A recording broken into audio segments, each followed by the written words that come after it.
Atlanta airport with my son and daughter-in-law, ready for our family trip to Italy, a federal agent suddenly grabbed my arm. "Pretend I'm arresting you and stay quiet," he whispered urgently. I was stunned. His face was pale with shock. 15 minutes later, I sat in a sterile FBI office as he pulled up surveillance footage on a monitor. What I saw made me realize my life was in immediate danger. Comment below where you're watching this from and what time it is right now. Because at 7 a.m. in Atlanta airport, I thought I was just starting a family vacation. I had no idea I was walking into a trap. My name is Gideon Sullivan, and at 55, I thought I had life figured out. I'd built 3 successful companies from the ground up, survived 2 recessions, and accumulated enough wealth to secure my family's future for generations. But nothing, absolutely nothing, had prepared me for losing Linda. 6 months ago, cancer took my wife of 28 years. The doctors gave us 6 months to fight it. She lasted 4. Her final words still echo in my mind. "Promise me you'll fix things with the kids, Gideon. Don't let work be your whole world anymore." That promise brought me to Atlanta's Hartsfield-Jackson Airport on this crisp October morning, standing in the security line with my son Tobias and his wife Brittany. At 30, Tobias had inherited his mother's gentle eyes, but lacked her intuitive wisdom. Brittany, 28, was everything Linda had worried about. Beautiful, charming, and just a little too interested in our family's financial portfolio. "Dad, you sure you're ready for this?" Tobias asked, adjusting his carry-on bag. 2 weeks in Italy is a long time away from the office. I smiled, remembering how Linda used to roll her eyes when I'd check emails during family dinners. "Your mother always wanted to see Florence. Figured it was time I honored that dream, even if she can't be there with us." Brittany squeezed my arm with practiced sympathy. "She's watching over us, Richard. This trip is going to be exactly what we all need." The irony of those words would haunt me later. We'd planned everything meticulously: first-class flights, a luxury hotel overlooking the Arno River, private tours of the Uffizi Gallery. I'd spared no expense. After decades of putting business before family, this was my chance to be the father and grandfather Linda had begged me to become. Next, the TSA agent waved me forward. I handed over my boarding pass and driver's license, the same routine I'd performed hundreds of times during business trips. But as the federal agent examined my documents, his expression changed. His eyes met mine with an intensity that made my stomach drop. "Act like I'm arresting you and keep quiet," he whispered urgently, his voice barely audible above the airport chaos. I was stunned. The bustling sounds of travelers faded into silence. It was just him and me, his steel-gray eyes locked on mine with an intensity that screamed danger. "What?" I managed to whisper back. "Don't turn around. Don't make any gestures. Your life depends on it." His voice was barely audible, but every word cut through me like glass. "Come with me as if I were arresting you. Trust me." Behind me, I heard Tobias's concerned voice. "Dad, what's happening?" The agent stepped around the counter, his hand firmly but gently guiding my elbow. "Sir, I need you to come with me for additional screening. Just a routine procedure." My legs felt like concrete as I followed him, my mind racing. In 30 years of business, I'd developed instincts for danger, for deception, for the moment when everything changes.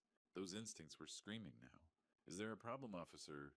Brittany's voice carried the perfect note of concerned daughter-in-law. "Nothing to worry about, ma'am. Please wait in the boarding area. We'll have Mr. Sullivan back to you shortly." As we walked away from the security checkpoint, I caught a glimpse of my son and daughter-in-law. They stood there looking worried, the picture of a loving family concerned for their patriarch. If I hadn't heard the agent's warning, I would have believed that concern was genuine. 15 minutes later, I found myself in a windowless FBI office, still trying to process what I'd just learned about my own son. Agent Matthew Stone closed the door behind us. 2 metal chairs faced a wall-mounted monitor in the windowless FBI office. "Mr. Sullivan, I'm going to show you something difficult to watch," Stone said. The screen flickered to life, showing security footage from the check-in area. There we were, looking like any other family heading on vacation. "Watch your son's hands," Stone instructed. I leaned forward as the timestamp showed 7:23 a.m. Tobias reached into Brittany's purse and pulled out a small vial. My stomach turned as I watched my son unscrew the cap of my water bottle. The contents disappeared into my drink in seconds. "Jesus Christ," I whispered. Stone paused the video. "Lab analysis suggests it's a fast-acting sedative. In that concentration, it would have caused cardiac arrest within 3 hours." I gripped the table, remembering Linda's voice from 18 months ago during dinner. That girl spent more on handbags last month than most families make in a year, Linda had said. And the way she looks at our financial statements, it's like she's taking inventory. You're being paranoid, I'd replied, not looking up from my phone. Linda had fixed me with that look. Gideon, I know the difference between curiosity and calculation. That woman is planning something, and our son is too blinded to see it. I should have listened. Stone continued the video. After Tobias capped the bottle, he turned to Brittany. The audio was faint, but their lips were clearly visible. It's done, Tobias whispered, his face pale. Brittany squeezed his arm. Remember, we're doing this for us? Those people won't wait much longer. What if something goes wrong? Nothing will go wrong. By tonight we'll be free, and your father will finally be at peace with your mother. Stone stopped the recording. We're still investigating their full motives, but it's clear this wasn't spur of the moment. My son hadn't just tried to kill me in desperation. This had been calculated, planned, discussed between them. Mr. Sullivan, we can arrest them right now. We have enough for attempted murder charges. But their lawyers will argue the evidence is circumstantial that someone else could have tampered with your bottle. Rich kids with good attorneys have walked away from worse. I stared at the frozen screen showing my son's guilty face. What's the alternative? You continue with your trip. We'll have agents monitoring every move. Let them try again, and we'll have ironclad evidence no jury could ignore. Outside this room, normal people were catching flights to visit family, to live lives where their children didn't plot their murder. They mentioned those people, I said quietly. Who are they afraid of? Stone's expression darkened. We're still investigating that angle, but it suggests they're under pressure from someone who doesn't negotiate. I thought about Linda's final words about fixing things with my kids. This wasn't what she'd meant, but it was the hand I'd been dealt. Agent Stone, I said finally, set up your surveillance. I'm going to Italy. He nodded grimly. We'll wire you with a tracking device and emergency beacon. Agent Diana Wilson will be on your flight, and we'll have local support in Florence. And if they succeed before you can stop them, Stone met my eyes. They won't. But what you're about to do takes incredible courage. My wife always said I was too stubborn for my own good. 1 hour later, I walked back toward the boarding gate, equipped with surveillance devices and a dangerous plan that would either give me justice or get me killed. The boarding announcement echoed through Terminal F as passengers lined up for Delta Flight 58 to Florence. I clutched my boarding pass, the surveillance device hidden beneath my shirt, feeling heavier than it actually was. Dad, you look pale, Tobias said, approaching with our bags. You sure you're feeling okay? The concern in his voice would have touched me an hour ago. Now it sounded like a predator, checking if his prey was weakening. Just tired, I replied, forcing a smile. Brittany linked her arm through mine. Don't worry, Gideon. Once we're in the air, you can relax. Maybe have a drink. We settled into first class. Me by the window, Tobias in the middle, Brittany on the aisle. Can I get you anything to drink? The flight attendant asked. Water for my father, Tobias said quickly. I watched him carefully. Was he disappointed I hadn't drunk from the poison bottle yet? Actually, I'll have coffee. Black. A flash of frustration crossed Tobias's face. Dad, caffeine isn't good for you. You should stick to water. I'm fine, son.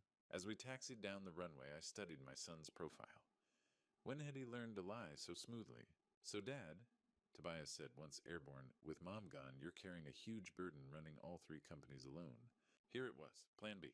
I've managed fine for 30 years. But you don't have to manage alone anymore. Brittany chimed in. Tobias has an MBA from Wharton. He knows the business. Tobias leaned forward. What if we started transitioning some responsibilities? You could sign over operational control of the Atlanta division. I pretended to consider this. That's a big step. You'd still own everything. But having my name on operational documents would streamline things, and if something happened to you, God forbid, there wouldn't be legal complications. The casual way he said, if something happened to you, made my skin crawl. We could also look at real estate holdings, Brittany added. Transfer some properties into Tobias's name, for tax purposes. They wanted seamless asset transition when I died, which they expected within hours. Let me think about it, I said, closing my eyes and pretending to nap. 3 hours in, Tobias tried again. Dad, about that water. I'm fine with coffee. But you haven't had water since Atlanta. You could get dehydrated. The persistence was almost comical. My son desperately trying to convince me to drink his poison. I'll drink when I'm thirsty. I caught Brittany checking her phone, typing quickly, updating those mysterious people who wouldn't wait. Halfway through the flight, I spotted Agent Diana Wilson 3 rows behind us. She gave me an imperceptible nod. When I returned from the restroom, Tobias held a fresh water bottle. The flight attendant brought this for you. I looked at the bottle. The seal appeared intact, but I knew better. Thanks, but I'm still working on my coffee. The disappointment in his eyes was unmistakable. As hours dragged on, Brittany grew more agitated, checking her watch constantly. Whatever timeline they operated on, I wasn't cooperating. Gideon, she said during meal service, you've barely touched your food. Are you feeling all right? Just not hungry. You should eat something. Keep your strength up. The fake concern was insulting. 7 hours in Tobias made one final attempt. Dad, when we get back to Atlanta, maybe we could meet with lawyers about the business transition? Maybe, I said noncommittally. I saw him exchange a look with Brittany. They were running out of time and options. 9 hours later, as the plane touched down in Florence, I felt relief and dread. I'd survived the flight, but the real test was just beginning. Florence spread before us like a Renaissance painting come to life. The terracotta rooftops gleamed in the afternoon sun, and the Arno River wound through the city like a silver ribbon. Under different circumstances, I would have been mesmerized by the beauty. Instead, I was calculating survival odds. Our taxi wound through narrow streets past the Duomo. Tobias and Brittany pressed against the windows like excited tourists. Look at that, Dad! Tobias exclaimed, gesturing toward the Ponte Vecchio. Mom would have loved this. The mention of Linda felt like a knife twist. He was using her memory to manipulate me. She would have, I agreed quietly.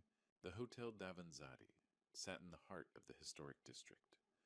As we arrived, a distinguished man in a tailored suit approached. Mr. Sullivan, welcome to Florence. I'm Gregory, the hotel manager. He shook my hand with a grip that lingered just long enough to slip a small device into my palm. If there's anything you need, he said with emphasis, contact me directly. Gregory was my FBI lifeline. Our suite overlooked the Arno. Tobias immediately started planning our itinerary. We should hit the Uffizi tomorrow, he said, spreading brochures across the table. Then the Accademia, to see David. We spent the afternoon wandering Florence's historic center. The Piazza della Signoria bustled with tourists. Brittany bought a silk scarf. Tobias took photos, playing the devoted son, documenting our family vacation. The performance was flawless. You know what would be amazing, Tobias said as we sat at a cafe overlooking the Duomo. A day trip to the Tuscan countryside. These incredible hilltop villages completely off the beaten path. My coffee suddenly tasted bitter. Here it was set up for attempt number 2. That sounds lovely, Brittany added, but maybe too much driving for Gideon. Those mountain roads can be winding. The fake concern was masterful. I can handle a little driving, I said. Where did you have in mind? Tobias showed me photos of rolling hills dotted with cypress trees. There's this amazing lookout point about an hour outside the city. Incredible views perfect for photos. Very secluded.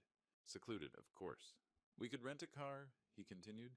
Just the 3 of us, like a real family adventure. I think that's a wonderful idea, I said, meaning every word. That evening, as Tobias and Brittany went out for dinner, Gregory appeared at my door. The local carabinieri are coordinated, he said. Agent Wilson is 2 floors below. We've positioned surveillance at the location your son researched. He handed me an emergency beacon. Press this twice if you're in danger. Response time under 5 minutes. And if they succeed first? Gregory's expression was grim. They won't.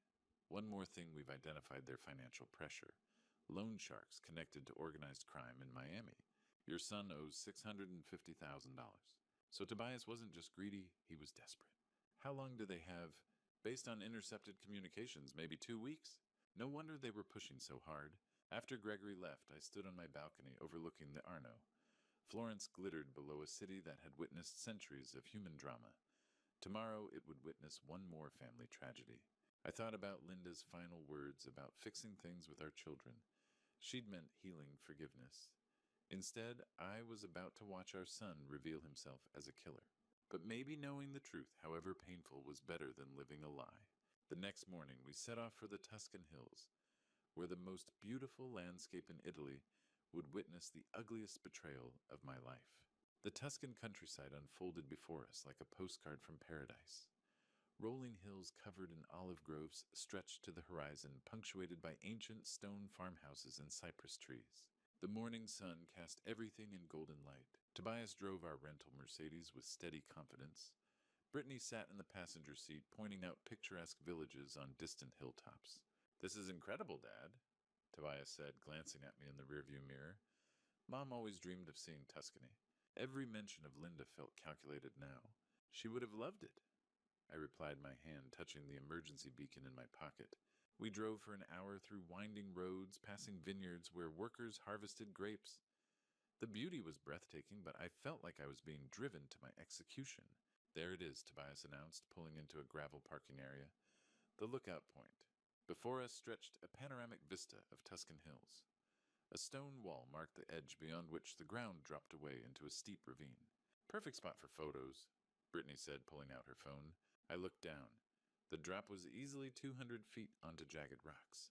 A fall would be instantly fatal. Dad, come stand here, Tobias called, positioning himself near the wall. The light is perfect. Every instinct screamed danger, but I walked over. If this was happening, I needed it where the FBI could see. A little closer to the edge? Brittany directed, raising her phone. The background will be amazing. I stepped closer, my heels now inches from the drop. The wind carried the scent of wild herbs and distant church bells. Perfect. Now put your arm around Tobias. My son stepped beside me, his hand resting on my shoulder. To anyone watching, it looked like a touching father-son moment. Smile, Gideon, Brittany called. But I was watching Tobias's face, seeing the internal struggle. His hand trembled slightly. This is for the best, Dad, he whispered. You've been so sad since Mom died. Maybe it's time for you to be with her. His hand pressed firmer against my back. Tobias, I said quietly, your mother would be heartbroken if she could see what you've become. Something flickered in his eyes. Guilt pain, maybe the boy I'd once known. I'm sorry, he whispered, his hand tensed, preparing to push. In that moment, I felt strangely calm. If this was how it ended, at least I'd know the truth about my son. But instead of the push, I heard car doors slamming. Polizia, nobody move. 3 Italian police officers appeared from behind our car, weapons drawn. Behind them, Agent Diana Wilson emerged from a second vehicle, her FBI badge visible. Tobias's hand jerked away as if burned. His face went white. Mr. Sullivan, please step away from the wall, one officer called in accented English. I walked slowly toward the police, legs unsteady. Behind me, Brittany's voice was high and panicked. What's going on? We're just tourists. But Tobias said nothing. He stood frozen, staring at the officers with the expression of a man whose world had collapsed. Agent Wilson approached me. Are you injured? No, but another few seconds. She nodded grimly. We saw everything. Your son was clearly preparing to push you. I turned to look at Tobias, now being handcuffed. He met my eyes across the distance, and I saw something unexpected relief. Maybe deep down he'd wanted to be stopped. That evening, back in our hotel suite, it was time to drop all pretenses and face the truth. The Florence skyline glittered outside our hotel windows as I sat across from my son and daughter-in-law in our suite's sitting area. The Italian police had released them after Agent Wilson explained that we needed a full confession to ensure conviction. Now, in the privacy of our room, the masks could finally come off. Tobias sat hunched forward, his hands clasped tightly together. Brittany perched on the edge of her chair, her usual poise replaced by nervous energy. They both looked like defendants waiting for a verdict, which I suppose they were. I know everything, I said, simply breaking the silence that had stretched between us since we'd returned from the police station. Tobias's head snapped up. Dad, I can explain. Can you... I interrupted. Can you explain why you put poison in my water bottle at Atlanta Airport? Can you explain why you just tried to push me off a cliff? The color drained from his face. How did you... The FBI has been watching you since the moment you tampered with my drink. Every whispered conversation, every desperate plan, every lie you've told me, they have it all on record. Brittany finally spoke, her voice shaky. Gideon, you have to understand. We never wanted to hurt you. We were just so desperate. Desperate enough to murder me for my money. It wasn't supposed to be murder, Tobias burst out. The sedative was just supposed to make you sick, maybe have a heart episode. We thought, if you were hospitalized, if the doctors said you needed to reduce stress, you might consider transferring some assets to me. I stared at my son, this stranger wearing my child's face. The lab analysis showed the dose would have killed me, Tobias. On that plane, 30,000 feet in the air with no medical help available. His shoulders began to shake. I know, and I've been sick about it ever since. But Brittany said, Don't you dare blame this on me. Brittany snapped, her composure finally cracking. You're the one who owes $650,000 to people who break legs for late payments. Both of you owe that money, I corrected. I've seen the financial records. The luxury cars, the designer clothes, the cryptocurrency investments that went south. You've been living like millionaires on borrowed money for 2 years. Tobias buried his face in his hands. We thought the crypto would pay off. We thought we could make enough to cover everything and still have money left over. When it crashed, you decided it was easier to kill me than face the consequences of your choices. We didn't know what else to do, Brittany said, tears streaming down her face. These aren't normal creditors, Gideon. They're dangerous people. They know where we live, where we work. They've made it clear what happens to people who don't pay. So you made it clear what happens to fathers who trust their children. The words hung in the air like a physical blow. Tobias looked up at me with red-rimmed eyes. Dad, please. I know what we did was unforgivable, but we're family. You're all I have left now that Mom is gone. Your mother saw this coming, I said quietly. She warned me about Brittany's interest in our finances. She told me that girl was calculating, not curious. I should have listened. Linda never understood me, Brittany protested weakly. Linda understood you perfectly. She saw through your act from day one. The only person who couldn't see it was me because I wanted to believe my son had found love instead of a con artist. Tobias flinched as if I'd slapped him. Brittany isn't a con artist. She loves me. Does she love what marrying you was supposed to get her? I turned to Brittany. Tell him the truth. If I were a janitor instead of a businessman, would you have given Tobias a second glance? She opened her mouth, then closed it again, unable to form the lie. That's what I thought. Please, Tobias whispered, sliding off his chair to kneel on the floor in front of me. Please, Dad, I know I messed up. I know I made terrible choices. But I'm still your son. I'm still the boy you taught to ride a bike, the kid you helped with homework, the young man you walked down the aisle at his wedding. Are you? I asked. Because that boy would never have tried to murder his father. That boy would have come to me when he was in trouble and asked for help. I was ashamed, he sobbed. I was so ashamed of what we'd done, of how much we owed. I couldn't bear the thought of disappointing you again. So instead, you decided to kill me. We were desperate. We didn't think clearly. Please, Dad, there has to be something we can do to fix this. I looked down at my son kneeling on the hotel room floor, begging for forgiveness he didn't deserve. I thought about Linda, about her final words, about the promise I'd made to take care of our children. But taking care of someone doesn't always mean giving them what they want.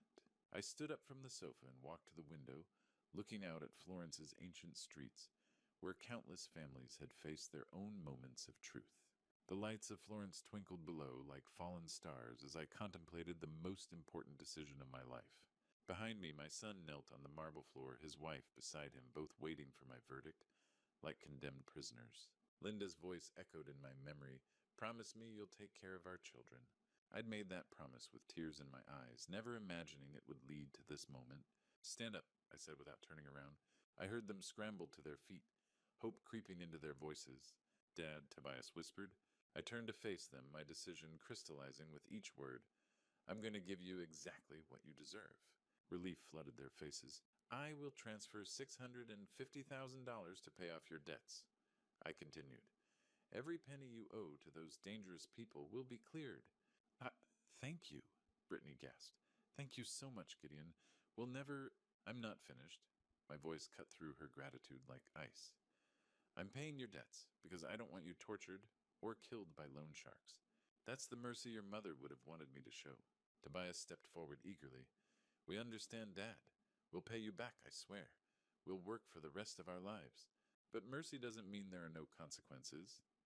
I walked to the hotel phone and picked up the receiver. Agent Wilson. Yes, please, come up now. Bring the handcuffs. The color drained from both their faces. What are you doing? Brittany shrieked. I'm calling the FBI, I said calmly, hanging up the phone. You're both going to prison for attempted murder and conspiracy to commit murder. But you said you'd help us? Tobias pleaded. I am helping you. I'm saving your lives by paying your debts. But I'm also ensuring you face the legal consequences of trying to murder me. Twice. Dad, please. Your mother made me promise to take care of you. I interrupted. This is how I take care of you. By making sure you learn that actions have consequences, that family doesn't mean you can commit murder without punishment. A knock came at the door. I opened it to find Agent Wilson and 2 Italian police officers. Mr. Sullivan, she said formally, are you ready to proceed? I am. She entered with the officers, their handcuffs gleaming under the hotel room lights. Tobias Sullivan and Brittany Sullivan, Agent Wilson announced, "You are under arrest for attempted murder conspiracy to commit murder and assault with intent to kill." "This isn't happening," Brittany whispered as the officer approached her with handcuffs. "This can't be happening. You have the right to remain silent." The officer continued in accented English, "Anything you say can and will be used against you in a court of law." Tobias looked at me with desperate eyes as his hands were cuffed behind his back. "Dad, I'm your son, your only son. You stopped being my son the moment you decided I was worth more dead than alive," I replied. "The boy I raised would have come to me for help. The man you've become tried to kill me for money. But the debts you said you'd pay them, I will. Tonight. Every dollar will be transferred to clear your obligations. But that doesn't erase what you've done to me, to our family, to your mother's memory." As they were led toward the door, Brittany turned back to me with venom in her eyes. "You're a cruel old man. We could have been a family." "We were never a family," I said quietly. "We were a target and two predators." Tobias said nothing as they escorted him out, but I saw tears streaming down his face. Whether they were tears of remorse or just self-pity, I'd never know. Agent Wilson lingered after the Italian police left with their prisoners. "That was the right decision, Mr. Sullivan," she said. "Most people would have chosen one or the other, mercy or justice. You chose both. My wife always said the hardest choices are the right ones. The money transfer will be completed within the hour. I keep my promises even to people who tried to kill me." She nodded approvingly. "They'll be extradited to the United States within the week. With the evidence we have, they're looking at 15 to 20 years each." After she left, I stood alone in the hotel suite, surrounded by the silence that follows the end of a storm. Florence continued to glitter outside my window, indifferent to the human drama that had just concluded within these walls. I thought about Linda, about whether she would approve of what I'd done. I'd kept my promise to take care of our children, just not in the way either of us had expected. 6 months later, I sat in my Atlanta home reading the newspaper headline that would close this chapter of my life forever. "Father and son conspiracy trial ends in conviction." The headline stared back at me from the Atlanta Journal-Constitution as I sipped my morning coffee. 6 months had passed since Florence and justice had finally spoken. Tobias Sullivan, 15 years in federal prison. Brittany Sullivan, 18 years for being the mastermind. The sentences were everything Agent Wilson had predicted. The evidence had been overwhelming video footage, financial records, recorded confessions. Their expensive attorneys couldn't argue with surveillance footage of attempted murder.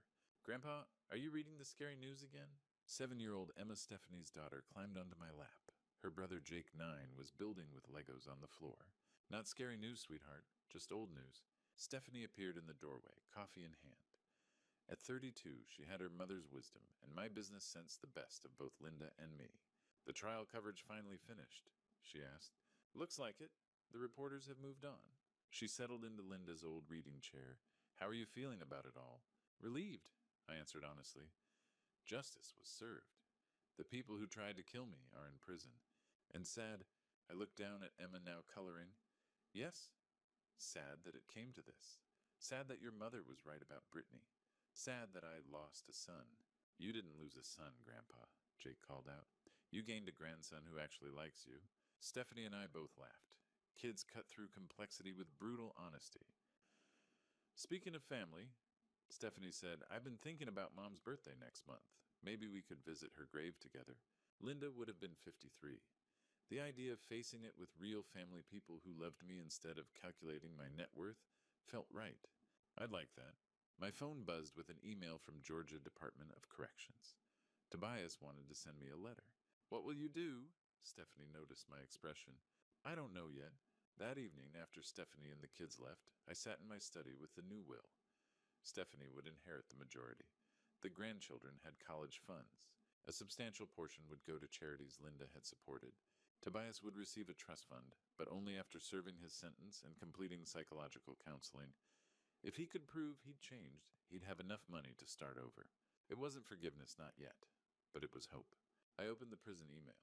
"Dad," it began, "I know I have no right to contact you. I know what I did was unforgivable. But not a day passes without me regretting every choice that led to Florence. Prison has given me time to think. I've started therapy. I'm learning about financial desperation, about how people rationalize terrible choices. None of it excuses what I did, but it helps me understand how I became someone capable of planning your murder. I miss Mom every day. I know she would be ashamed of what I became, but I think she might be proud of who I'm trying to become now. I don't expect forgiveness, but if someday, years from now, you think there might be room for a son who's truly sorry, I'll spend every day proving I'm worthy of that chance. Your son, if I'm still allowed to call myself that, Tobias. I read the letter 3 times. Outside my window, Atlanta glittered in the distance. Somewhere in this city, Stephanie was tucking my grandchildren into bed, teaching them right from wrong. Maybe that's what family really is. Not the people who share your blood, but the people who share your values. The people who would never hurt you, who celebrate your successes and support you through failures. I'd lost a son, but I'd gained something more precious, the knowledge of who truly loved me. And maybe someday I'd gain a son back too.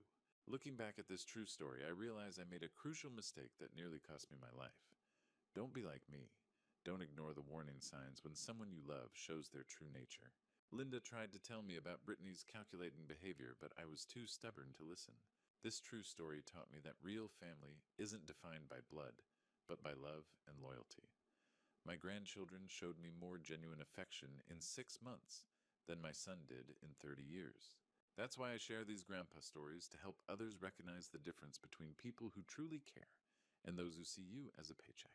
God gave me a second chance when that FBI agent saved my life at the airport. God also blessed me with Stephanie and her children, who became my real family. And I believe God allowed Tobias to write that letter from prison, because even the most broken relationships can find redemption through genuine repentance. The hardest lesson from this true story. Sometimes protecting yourself means letting go of people you've loved your whole life, but it also means opening your heart to those who truly deserve your trust. These grandpa stories aren't just entertainment, they're warnings wrapped in hope. Through all these grandpa stories I've shared, I've learned that if my experience helps even one person recognize toxic family members before it's too late, then sharing this painful chapter was worth it. What's your story? Have you ever had to choose between family loyalty and self-preservation? Share your thoughts in the comments below. And don't forget to subscribe for more real-life stories that matter.